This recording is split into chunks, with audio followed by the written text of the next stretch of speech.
Bonjour, c'est Ursule encore. On est le 17 août 2019. Alors, je viens sonner la trompette encore aujourd'hui et je viens nous encourager à être des personnes qui veillent, qui ne s'assoupissent pas. Amen. Alors, 1 Jean 5, le verset 19, nous dit que le monde entier est sous la puissance du malin. Ça, c'est pas une information nouvelle, n'est-ce pas? On connaît cette information-là, mais on est vraiment dans le temps où la Bible a prédit que plus le temps va approcher, où le Seigneur reviendra, où le Fils de la perdition va se faire connaître, plus les gens seront attirés vers les doctrines de séduction. On est vraiment dans ce temps-là et où il y a un assouplissement général. Et ça n'a rien à voir avec le fait que, au fait, on dort. Je veux dire, ça n'a rien à voir avec le sommeil physique où on dort pour se reposer. Mais il y a un assouplissement général sur toute la planète Terre. Et c'est le temps dans lequel nous sommes où tout est porté à se détourner du Seigneur. Et ça, c'est parce que le monde entier croupit sous la séduction du malin. Mais le Seigneur dit à ses enfants de ne pas s'endormir, de ne pas s'assoupir. 1 Thessaloniciens 5:6 nous donne une information très importante pour nous. Il dit, je vais le lire rapidement, 1 Thessaloniciens 5:6 nous dit ceci. Excusez-moi. Ça nous dit, ne dormons donc point comme les autres, mais veillons et soyons sobres. Amen. Ici, Paul est en train de parler aux enfants du Seigneur. Amen. Alors, le Seigneur nous demande de ne pas dormir et d'être sobre. Alors que le Seigneur vraiment nous donne de prendre cette information-là et d'en faire nôtre. Que son nom soit béni. Amen. Alors aujourd'hui, je viens parler de tous s'assoupir, vierge folle et vierge sage. En tout cas, vous connaissez la parabole, hein? Matthieu 25, la parabole des 10 vierges.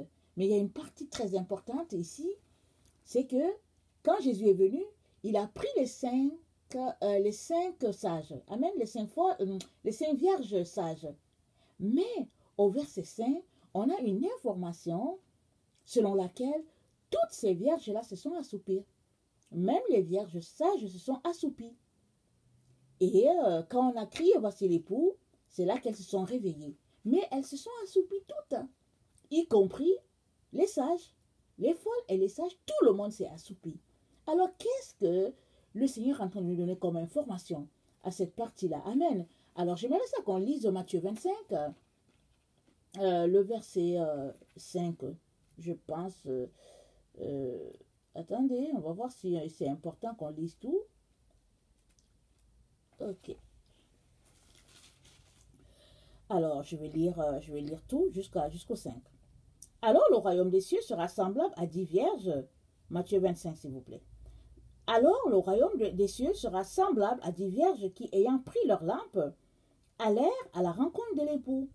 5 d'entre elles étaient folles et 5 sages. Les folles, en prenant leur lampe, ne prirent point d'huile avec elles. Mais les sages prirent avec leur lampe de l'huile dans les vases. Comme l'époux tardait, toutes s'assoupirent et s'endormirent. Alors j'avais déjà dit dans une vidéo que j'avais lu la version araméenne. Et dans la version araméenne, c'est dit que, attendez, je vais lire, c'est dit au verset 1, c'est dit, alors le royaume des cieux se rassemblera à 10 vierges qui, ayant pris leur lampe, allèrent à la rencontre de l'époux et de l'épouse. Amen. Alors, quand on lit la version araméenne, parce que n'oublions pas, notre Bible, le français et l'anglais, a été traduit de l'araméen ou de l'hébreu. Et souvent, dans les versions françaises ou anglaises, il y a des mots qui sont omis et tout, on ne sait pas trop bien pourquoi. Mais quand on lit la Bible, c'est très bon, c'est très intéressant d'aller toujours dans les versions d'origine, très très important. Alors, dans la version d'origine, c'est dit que les 10 vierges allèrent à la rencontre de l'époux et de l'épouse.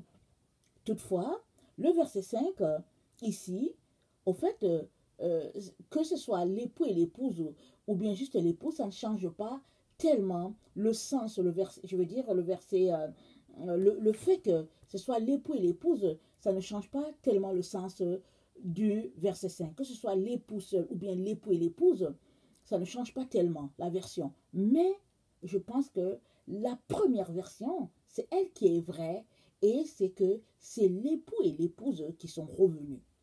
Alors ça nous donne une information qu'il y a eu un enlèvement d'une manière ou d'une autre et puis les autres dormaient. Tout le monde s'était assoupi et il y a eu un enlèvement. Alors soit ça peut être que les autres dormaient et que ceux qui se mettent de côté, c'est-à-dire que qui se retirent carrément, qui sont éveillés, ceux-là sont finalement connectés carrément avec l'époux. Ça, je ne sais pas très bien parce que bon, j'ai pas lu la compréhension en hébreu ou bien en araméen, j'ai pas lu ça. Je ne suis pas allée chercher là-dedans. Mais je pense qu'il y a une information très importante ici qu'on devrait tous aller chercher, n'est-ce pas? Pour comprendre qu'est-ce que la version araméenne veut nous dire. Amen. Mais ici donc, au verset 5 de Matthieu 25, on a l'information que toutes les 10 vierges se sont assoupies. Et on a déjà parlé dans plusieurs vidéos où l'assoupissement, c'est comme un demi-sommeil. C'est un état où la personne est sur le point de s'endormir. C'est un état où si on voit un bébé qui est en train de s'assoupir, s'il tient un jouet, le jouet tombe. Ou bien, il tient un jouet et le jouet est dans sa main et quand tu veux retirer, alors là, il se réveille. Il se réveille complètement, mais après quelques minutes encore, il s'assoupit. Donc, l'assoupissement a à voir avec une certaine lourdeur au niveau de notre corps qui fait que nos cinq sens ne sont plus tellement actifs. Et puis, on n'est pas alerte, on n'est pas très, très alerte. Et puis, si on est quelqu'un, par exemple, qui vient de manger, surtout les gens qui travaillent à l'extérieur de la maison, dans des endroits publics et tout, quand ils travaillent, souvent, à midi, ils vont prendre peut-être une salade ou bien peut-être qu'ils vont prendre au fait des noix et des choses comme ça. Mais ceux-là qui prennent un repas, souvent à midi, alors quand ils reviennent à leur bureau, à partir de 13h30, 14h, ils ont tendance à somnoler parce que le repas est lourd et l'estomac est en train de faire son travail et puis on s'assoupit. Amen. C'est juste pour apporter l'explication sur l'assoupissement. Alors, les 10 dons se sont assoupis. Et la Bible nous dit que le monde entier est sous la puissance du malin. Ça, c'est 1 Jean 5, le verset 19. Et on est donc dans ce temps-là où c'est l'assoupissement. Et on est dans ce temps-là actuellement sur la terre. Notre temps-là, c'est le temps d'assoupissement.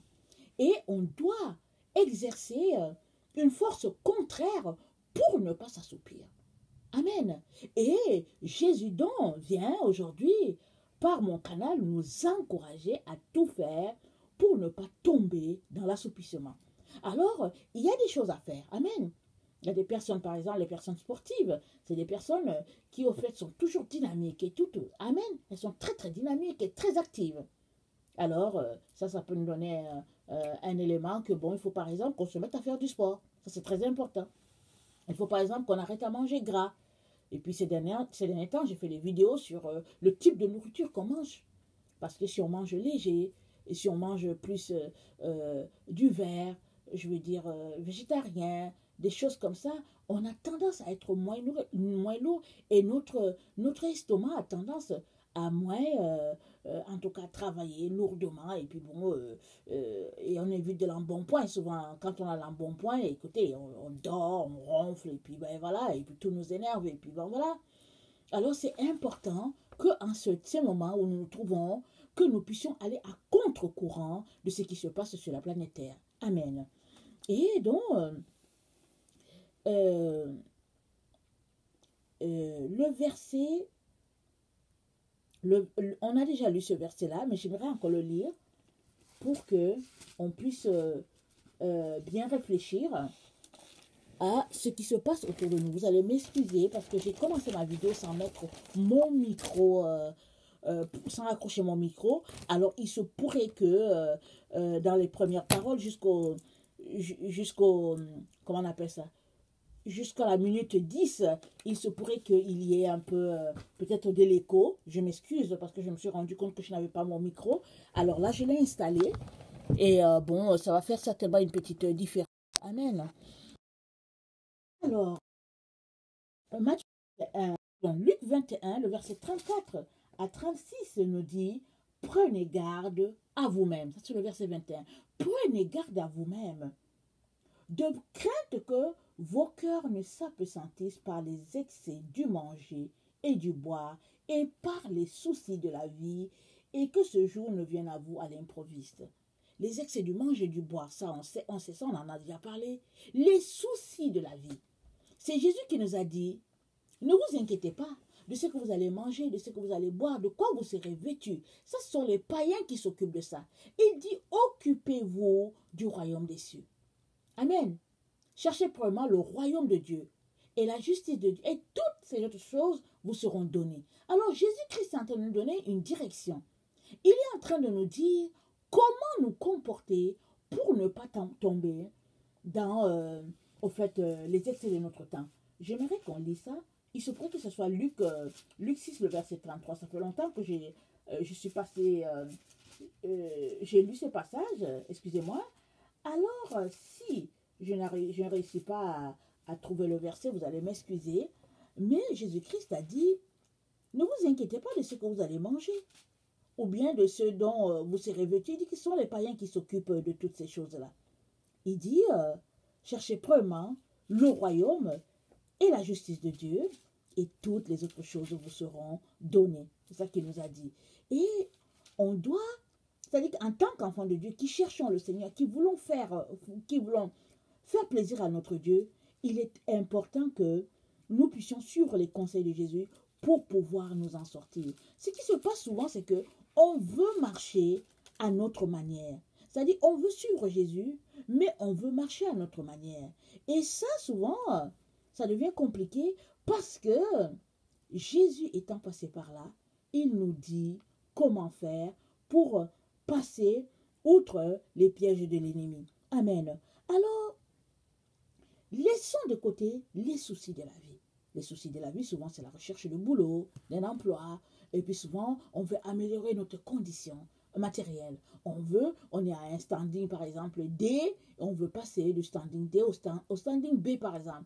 On travaille dur, dur, dur, parce qu'on veut changer de classe sociale. Amen. Alors, c'est ça qui se passe dans notre société. Mais, faisant cela, souvent, tu te retrouves à te priver des heures avec le Seigneur. Et, finalement, tu tombes dans l'assoupissement. Parce que l'assoupissement, ce n'est pas tant le fait de dormir physiquement. Ici, Jésus parle de l'assoupissement spirituel. Amen. Alors, l'assoupissement spirituel, c'est en partie le fait que toutes nos activités nous éloignent de Dieu. Et Dieu appelle ça l'assoupissement ou bien dormir. Par exemple, tu passes ton temps à regarder la télévision, tu passes ton temps à aller regarder les films dans les salles de théâtre. C'est-à-dire que tu te comportes comme les mondains. Tu te comportes comme les gens qui n'ont pas Dieu. Alors, pour eux, il n'y a rien là parce qu'ils essayent d'équilibrer leur vie. Mais pour toi, il y a quelque chose que tu ne devrais pas faire. Parce que Jésus-Christ t'a donné la base. Il a dit de chercher, premièrement, le royaume et la justice de Dieu, et toutes les autres choses te seront données. C'est ça qu'il a dit. Alors, le passage ne me revient pas tellement, parce que j'essaie de passer rapidement, et puis je ne le vois pas. Mais Jésus-Christ nous dit, nous, là, qui le connaissons, pour éviter l'assouplissement, nous devons nous comporter d'une manière. Alors, comment faire pour que nous ne puissions pas être pris dans les pièges de la vie? Amen. Alors, le verset... écoutez, je vais regarder rapidement Ok, Tite 2, le verset 11 à 14, nous dit quelque chose.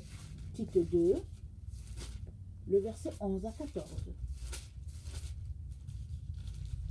Le verset 11 à 14, ça nous dit, « Car la grâce de Dieu, source de salut pour tous les hommes, a été manifestée. » Amen. Ça a été manifesté en Jésus. Alléluia. Elle nous enseigne à renoncer à l'impiété et aux convoitises mondaines et à vivre dans le siècle présent selon la sagesse, la justice et la piété. Elle nous enseigne à renoncer à l'impiété et au convoitise mondaine. Alors ça, c'est la part que Jésus-Christ nous demande. Renoncer aux mondanités et aux convoitises qui y sont. Ainsi, on va être loin de l'assoupissement. Amen. Et 1 Timothée 4, le verset 1, nous dit, 1 Timothée 4, le verset 1, mais l'Esprit dit expressément que dans les derniers temps, quelques-uns abandonneront la foi pour s'attacher à des esprits séducteurs et la doctrine des démons. Ça, c'est notre temps. Il y a toutes sortes de séductions tout autour de nous, à la télévision, partout où on passe, séduction. Et c'est aussi des doctrines des démons qui sont infiltrées et même sont dans l'église. Il y a beaucoup d'enseignements qu'on tient, et puis quand on s'arrête, on se dit, mais ça, c'est pas de Dieu. Et puis ces enseignements diffèrent des dénominations. Et ça, c'est des doctrines des démons. Parce que quand Dieu n'a pas enseigné quelque chose, ça vient d'où? Ça vient des démons, ça vient de Satan, ça vient de Belzébul. Amen. Alors on devrait tout faire pour éviter cela. Et la seule manière pour toi d'éviter cela, c'est que tu passes ton temps les yeux rivés sur ta Bible. Et quand tu vas regarder, tu vas réussir à comparer. Ou bien si tu es quelqu'un qui lit constamment ta Bible, ça veut dire que tu es habitué à rester dans la lumière, dans la présence de Dieu. Quand il y a quelque chose d'obscur qui vient à toi, tu es un peu dérangé. Ou bien tu es là, tu écoutes quelqu'un prêcher, et à un moment donné, tu titilles. Tu dis, mais il y a quelque chose qui ne va pas. Ça, c'est parce que tu t'es habitué à rester dans la lumière et que la personne vient de dire quelque chose de très déplacé. Et là, quand tu vas les fouiller, le Seigneur va t'éclairer, il va ouvrir tes yeux. Et tu vas voir qu'effectivement, ici, là, il y a un mauvais enseignement qui s'est infiltré. Doctrine des démons. Amen. Alors, l'autre élément qui est important de regarder, 1 Timothée 6, le verset 9. On va regarder beaucoup de passages. Ce sont des passages qui nous encouragent, qui nous exhortent à laisser certaines voies pour embrasser la voie que Jésus-Christ nous a dite. Amen. Alors, 1 Timothée 6, le verset 9, il dit mais ceux qui veulent s'enrichir tombent dans la tentation, dans le piège et dans beaucoup de désirs insensés et pernicieux qui plongent les hommes dans la ruine et la perdition. Voilà. Ceux qui veulent s'enrichir, ils tombent dans ce piège-là. Parce que quand tu optes pour la voie de devenir riche sur cette terre, alors c'est comme si tu cours après un serpent. C'est comme si tu cours après une corde. Alors, dès que tu es sur le point de mettre le pied sur la fin de la corde, alors la corde t'échappe. Et tu continues de courir encore. Tu dis non, je vais l'attraper. Tu vas dire non, c'est passé par là et tout. Tu passes ton temps à courir sur la planète Terre sans jamais attraper la queue de ce fameux serpent-là. Pourquoi? Parce qu'il y a toujours plus riche que l'autre et il y a toujours quelque chose que Satan va mettre sur le marché pour attirer ton attention. Tu devrais fermer ton esprit à toutes ces choses-là et te concentrer à la recherche de ton Seigneur. Ce n'est que comme ça que tu vas sortir des pièges de l'ennemi. Amen. Alors le Seigneur nous a donné tous les éléments nécessaires pour que nous ne tombions pas à ce piège-là. Et Satan travaille d'arrache-pied pour détourner les enfants de Dieu de la connaissance de la vérité. Amen. Et puis très souvent, notre monde est tellement dans le luxe matériel et la vie est devenue tellement facile dans notre siècle que souvent, quand on manque d'éléments essentiels, on est souvent très frustré, n'est-ce pas? Alors quand on regarde, on envie les autres, on se dit non, non, non, moi je veux faire comme les autres. Alors n'oublions pas aussi que dans nos églises, c'est rempli des personnes qui au fait sont des agents de Satan, qui sont là dans l'église, ça peut être des familles entières, mais qui sont là, qui travaillent pour Satan, mais qui te font croire qu'ils sont pour Jésus. Alors, ils ont même des postes d'autorité, ils sont même nos enseignants, ils sont même nos leaders. Alors, quand on les regarde, on se dit, mais voilà, voyons, pourquoi est-ce que c'est dit que il ne faut pas qu'on s'occupe il faut pas qu'on s'occupe de ce de quoi on sera vêtu. Pourquoi c'est dit comme ça? Parce que regarde celui-là. C'est lui qui nous enseigne, il est notre leader, il roule en Lamborghini, il a une grosse 4x4, et puis bon, et pourtant il aime le Seigneur, mais non, moi aussi je vais aller faire comme lui. Ah, lui là, si Dieu ne t'a pas ouvert les yeux, il est déjà à Satan. Mais comme tu es tombé dans la séduction, alors tu vas partir, il va t'emporter, parce qu'il est là pour ça. Il est là au milieu des enfants de Dieu pour leur faire croire que, au fait, il est comme eux, mais en fait, il est un agent de Satan. En train d'arracher plusieurs des enfants de lumière dans le monde des ténèbres. Et ça, c'est sa part d'évangélisation, entre guillemets, pour Satan. Il évangélise comme ça. Par son exemple, il vient à ses sportifs, cheveux bien coupés, et puis bon, voilà, bien taillés, et puis bon, il vient te parler, et puis il te dit que bon, mon revenu est comme ci, et puis bon, voilà, et puis on le regarde, on dit, ah, en tout cas, et puis on languit. Très attention, faisons attention. Il y a plusieurs enfants de Dieu qui jadis étaient dans la bergerie, mais aujourd'hui, ils n'y sont plus, même s'ils continuent de venir à l'église, ils appartiennent à Satan par leur manière de vie. Parce qu'ils aiment, parce qu'ils sont dans les mondanités, ils sont dans le luxe, ils sont dans les plaisirs de ce monde. Jésus a dit, détournez-vous de ces choses-là, parce que ça te fait dormir, ça te fait somnoler, ça te donne l'assouplissement. Amen. Alors, de Timothée 3, le verset 1 à 7, de Timothée 3, le verset 1 à 7, nous dit ceci. Sache que dans les derniers jours, il y aura des temps difficiles, car les hommes seront égoïstes, amis de l'argent, fanfarons, hautains, blasphémateurs, rebelles à leurs parents, ingrats, irréligieux, insensibles, déloyaux, calomniateurs, intempérants, cruels, ennemis des gens de bien, traîtres, emportés, enflés d'orgueil, aimant le plaisir plus que Dieu, ayant l'apparence de la piété, ce que je viens de dire, mais reniant ce qui en fait la force. Éloigne-toi de ces gens-là. Éloigne-toi de ces gens-là. Voilà, c'est ta seule manière de survivre dans ce temps d'assouplissement.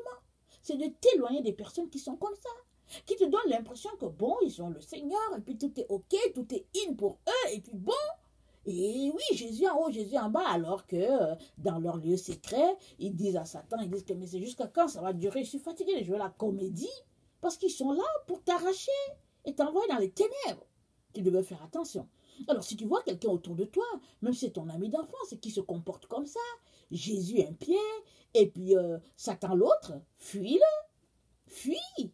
Il va t'emporter avec lui dans le monde des ténèbres. Désolé que je te le dise. Amen. Alors, l'autre élément, 2 Timothée 4, 3, 5. Pendant qu'on est dans Timothée, on va finir avec Timothée. 2 Timothée 4, 3, 5. Car il viendra un temps où les hommes ne supporteront pas la saine doctrine, mais ayant la démangeaison d'entendre les choses agréables, ils se donneront une foule de docteurs selon leurs propres désirs, détourneront l'oreille de la vérité et se tourneront vers des fables. Mais toi, sois sobre en toutes choses, supporte les souffrances, fais l'œuvre d'un évangéliste, remplis bien ton ministère. Sois sobre, supporte les souffrances. Amen. Ta manière d'être sobre, c'est de supporter les souffrances. Parce que la souffrance est pure et elle te donne de te tenir près du Seigneur Jésus. Amen. Suppose que tu es quelqu'un qui aimerait avoir une voiture parce que pour le moment, tu roules en moto. Exemple. Et tu as un petit montant et tu aimerais un autre montant. Et tu te dis que si tu travailles plus, tu peux l'avoir peut-être d'ici 2 ans. Mais si aussi, par la grâce de Dieu, Dieu fait un miracle, tu peux quand même avoir ça le plus tôt possible.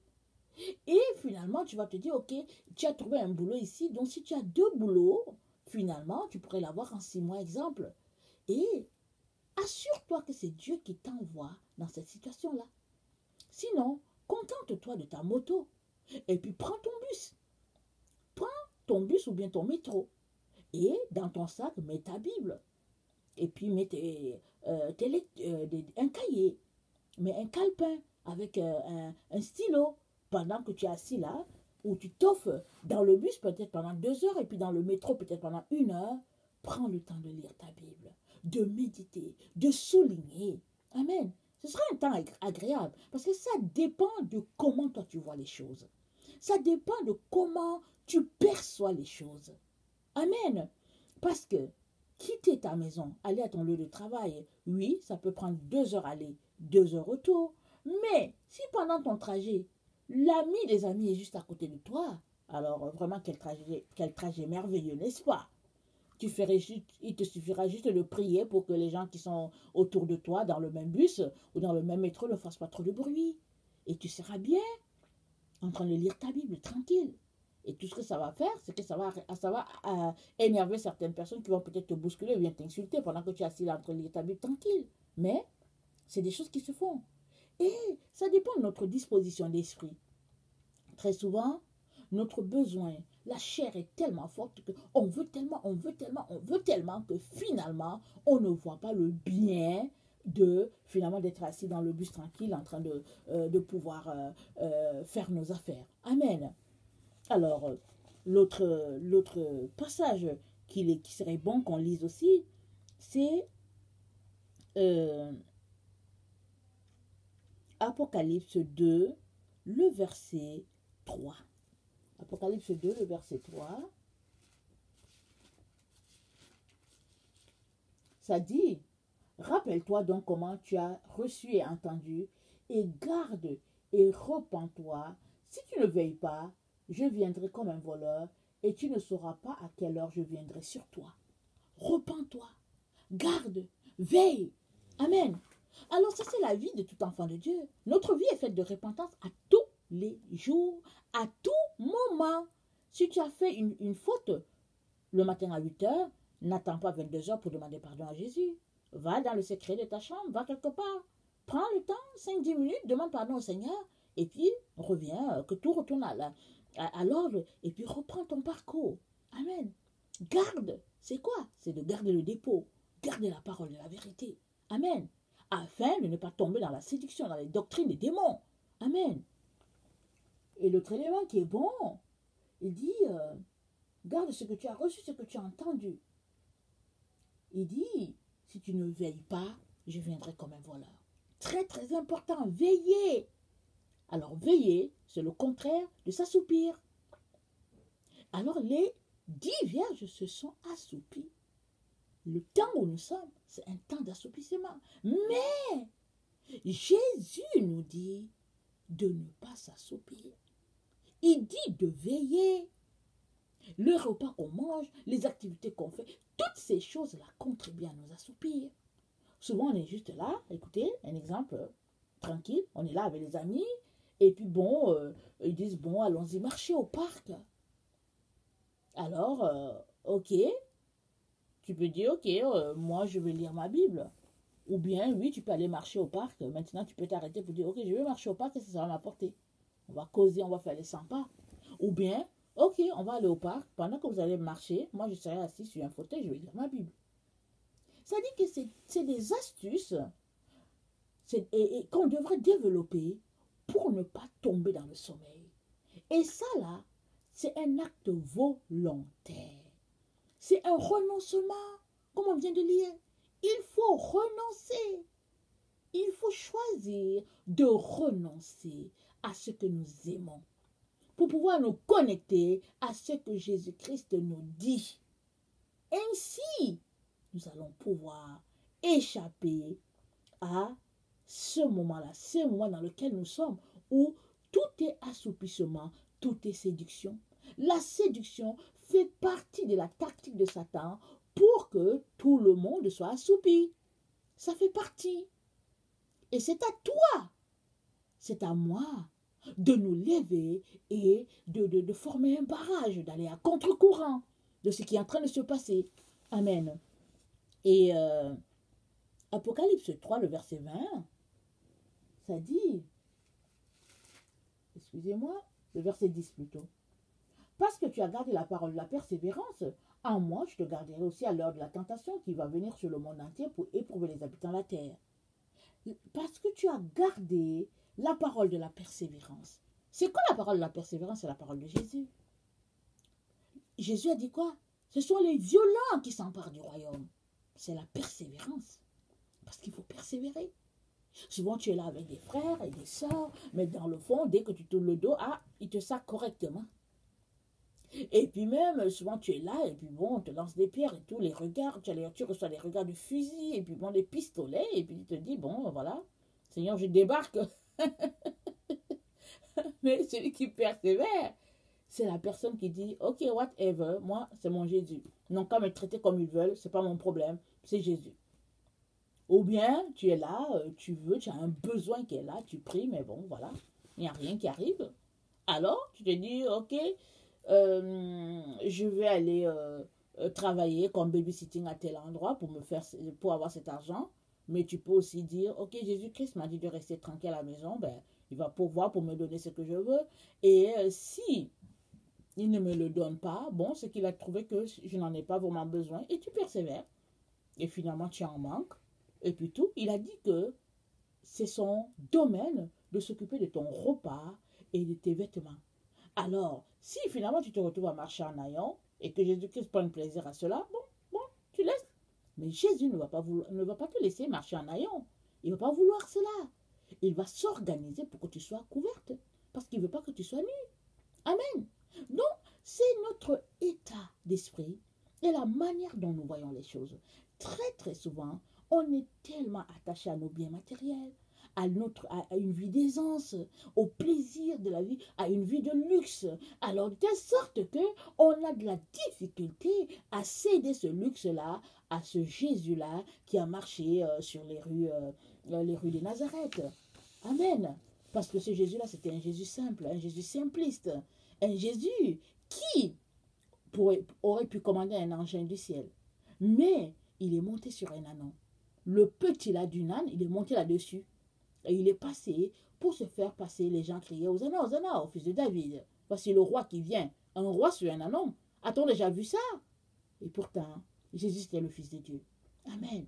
Celui qui est venu délivrer le monde de la servitude dans laquelle le monde était. Le voilà. Une simplicité déconcertante. Mais c'est ça Jésus. Alors si tu veux suivre Jésus, tu dois comprendre que ton Seigneur n'est pas quelqu'un de pédant, pas quelqu'un d'orgueilleux, c'est pas quelqu'un qui se pense le nombril du monde et qui est là, qui vient alors qui dit autre chose. Il a dit, heureux les pauvres en esprit, car le royaume des cieux est pour eux. Heureux les débonnaires, car ils hériteront la terre. Et Jésus, c'est un style de vie, c'est un principe, un comportement, une façon de faire. Il est donc important que tu choisisses de te déconnecter de ta façon de concevoir Jésus, le Jésus du 20e, 21e siècle, et que tu connectes au Jésus original, à Yeshua, le Fils de Dieu, celui-là qui sauve. Amen. Si toi tu es quelqu'un qui ne connaît pas Jésus, je viens te dire que Jésus-Christ est venu pour sauver l'humanité et il ne veut pas que tu tombes dans l'assoupissement dans le temps où nous nous trouvons. Alors, donne ta vie à Jésus et il t'aidera à garder l'esprit éveillé pour passer à travers cette période-là de l'humanité. Amen. Nous sommes dans un temps d'assoupissement sur toute la planète Terre. Alors, ne cherche pas à contredire ça. C'est ça qui est là. Maintenant, toi, viens devant Jésus et demande-lui de t'aider à passer à travers au lieu de te leurrer en te disant que, ok, non, toi tu vas passer à travers. Ta seule manière de passer à travers, c'est d'y passer main dans la main avec Jésus. Amen. Que le Seigneur nous donne d'ajuster les choses à ajuster dans notre vie afin que l'assoupissement ne nous emporte pas. Alléluia. Soyez bénis. Je vous aime beaucoup. Dieu davantage. Merci.